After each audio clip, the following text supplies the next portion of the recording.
Our topic this afternoon is the information revolution. What is this revolution? Where is it currently? And where is it heading? What is this impact of this revolution, which is still playing out? And what are its implications for how we educate our young to enable them to be ready to live and live well in the future? We all know that today information is actually a collection of pieces of data, right? And when you put groups of information together, you get knowledge. And then from you put together a few knowledge together, it becomes wisdom, right? And typically we go through that from data, information, knowledge to wisdom or intelligence, if you want to categorize that. But what we saw over the last few years with the explosion of connectivity, right? The ability to access to information and connect people with different data, different sources of information. And as well also coupled by digital platforms like, the social media platforms and all that, that starts to connect contributors to information.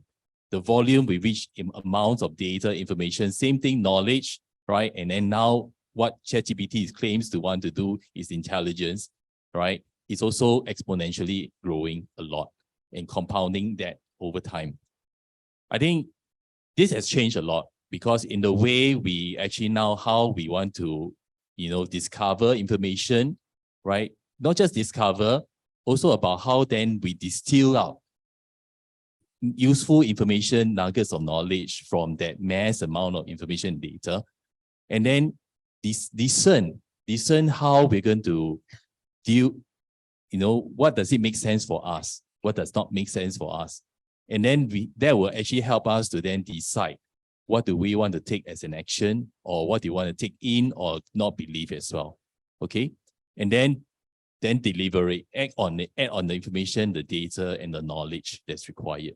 I think increasingly that it calls for us to be able to sharpen our skills in those dimensions. I suppose as a media company, I would really characterize the change or the difference from one that used to be a very centralized world. I grew up in a time when we would all sit around the television, a family and watch something, and everybody receives information and receives entertainment at the same time. Probably, delayed by 6 hours or something like that. Today, I think from a centralized world, we've moved to a decentralized one where, information is available at your fingertips at any point in time across a plethora of platforms. It can come to you in the form of text, in the form of video, in the form of audio. It can come to you in the form of memes, in the form of, so many different types of ways. I mean, if you think about it, there used to be, when we think about content creators in the past, we would think about the news outlets, we would think about broadcasters, but today there is a whole new class of content creators as well, who are, basically people who put their content out on social media. And the estimation today is there are some 200 million content creators in the world, all of us fighting for attention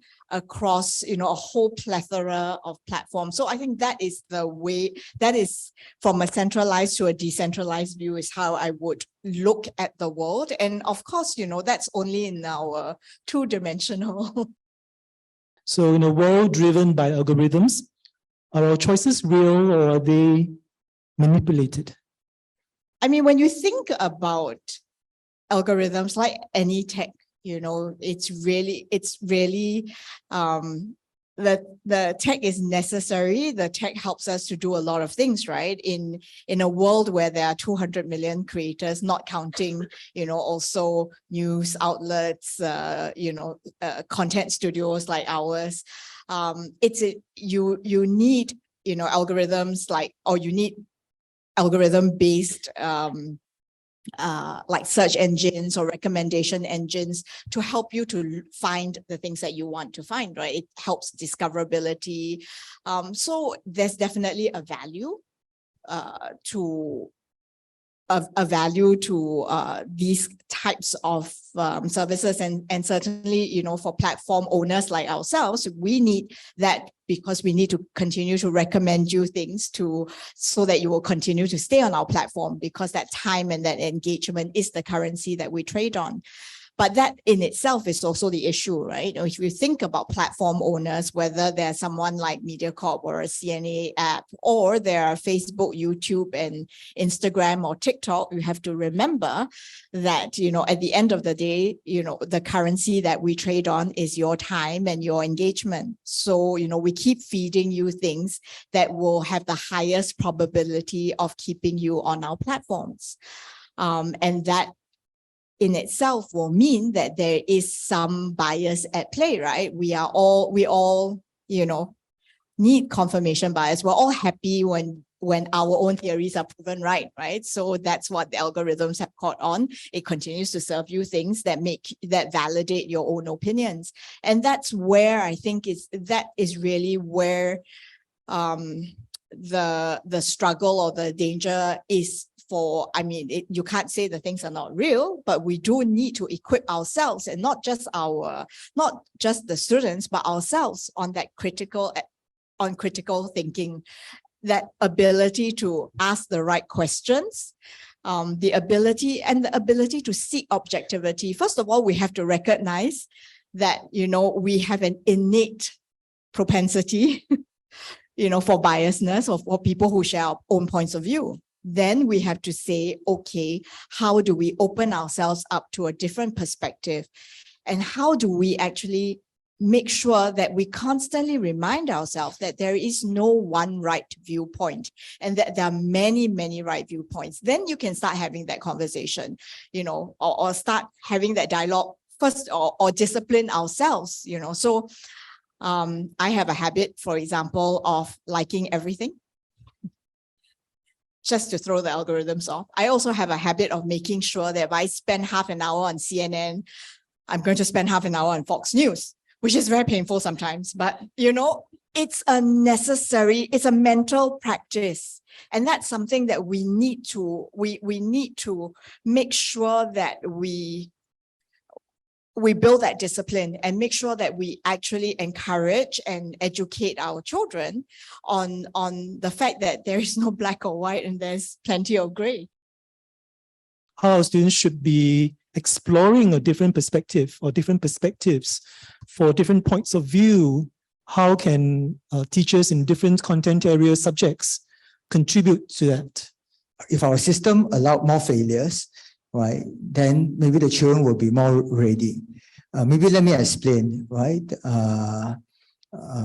Because of the advance of IT, right, we can allow the children to a little bit more risk to explore, right? They like to do a project, right, in PowerPoint, and using social media, right, and then hopefully give them a mindset, right?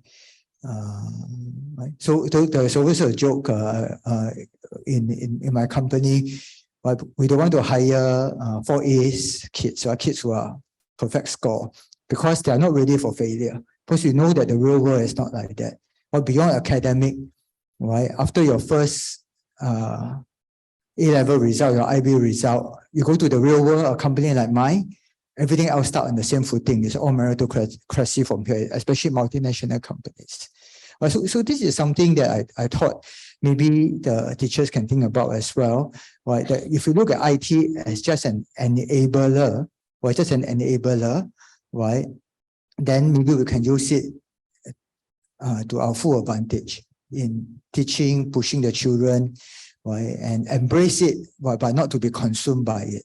Then that would be the right balance. Yeah, I totally agree with Hwee, right? That we need to be able to help our students know that it's okay to fail. It's okay to fail. Just take, for example, right? You know, GovTech, we deliver a lot of digital products out there. I think I'm also proud to say that within MOE, we roll out Parents Gateway. I hope the teachers love it, right? I think the story of Parents Gateway was really a case where we came out with an assumption, a concept, right? But we weren't sure. Right? So we decided that let's come out with a simple prototype and go out there and test it with real users like yourself, the teachers. And then we get feedback. And then as we get feedback, we realize that there are certain assumptions that we made about what we think Parents Gateway was useful to the teachers. We realized it wasn't, right? And then we were prepared to say, let's tear apart this idea and then take what the new inputs that we're getting from the teachers through engagement with them, and then decide, okay, let's ask ourselves, what else can we do? What ideas can we implement? And then come out with, again, a prototype and then test it again. I think there was also a question, right? In this world where things are moving so fast, how do we help our students to be more agile? I think the ability to be able to just think about something, a hypothesis or what, and then go test it out, be ready to test out, be prepared to fail, because your assumptions may not always be correct, right? But because you learn, you fail fast, actually you also learn a lot from the process. And your ability to be able to adjust your course correction and all that along the way. These are life skills that even in our space where GovTech delivers a lot of digital products, we adopt the same kind of mindset as well. And that's the kind of skill sets skills we need to equip our students increasingly as well. I think it's not easy because today in our school environment, right, it's very hard to say, let's fail a subject or something like that. But I think we need to, as teachers, we need to encourage how students can actually understand that sometimes failing is also a form of learning as well, and encourage them as well. All right.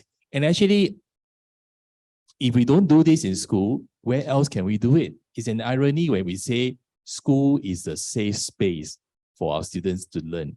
And therefore, we should also create a safe space for our students to say, it's okay to fail sometimes, because as long as you learn what went wrong, and then you learn, and then you be improved from there. I think it's not easy, I know, but let's try and see how we can do better in this. And how can we build this mindset that we want to explore, in Loke's words, make sense of things and become discerning readers rather than just preparing ourselves for the examinations? I mean, this is something I think goes beyond our schools. In the art school of the school that I'm in, we're forcing all the kids not to be analysts or to be banking assistant or whatever, right? Just to be waiter, service role. I think that could humble them a little bit more. My kids are much older, so I would say that they benefited from the fact that their mother or their parents were very busy working. So we left a lot of decision making to them. I also didn't sweat much of we just don't sweat the small stuff, and you don't sweat the grades, and you just, you leave. I mean, frankly, I think the best thing was we left them to make all their decisions, which schools they chose, what was the next path, it was their life and their decision. We try to occasionally provide an opinion. But I think leaving them to determine, is the self-determination. You make the mistake, you live with it, so I would say leaving them to make their own calls was one thing, and also being the supportive parent to say that nothing is the end of the world. I think that we are not equipped to fail. And sometimes, the kids will get into unbelievable scrapes or whatever, and then you just have to A, face the music, and B, never mind. After that, you pick up and move on. And I think those are the things that are character forming. But if you try to cushion and bubble and if as parents we're going to make so much out of a PSLE grade, it doesn't teach our children that, this is just one milestone. It's not the end of the world. You can pick up and we can't make school or anything that they do in their milestones such a major life scarring event, because it isn't. I mean, we're going to have many, many more to come as we grow older, right? All of us will face much bigger issues and trials. And the biggest thing that you can do is to teach them that nothing that happens to them is going to be something that they carry with them for a lifetime. So me and my wife, we felt that the best gift we can give our kids actually is the value system that we can impart on them.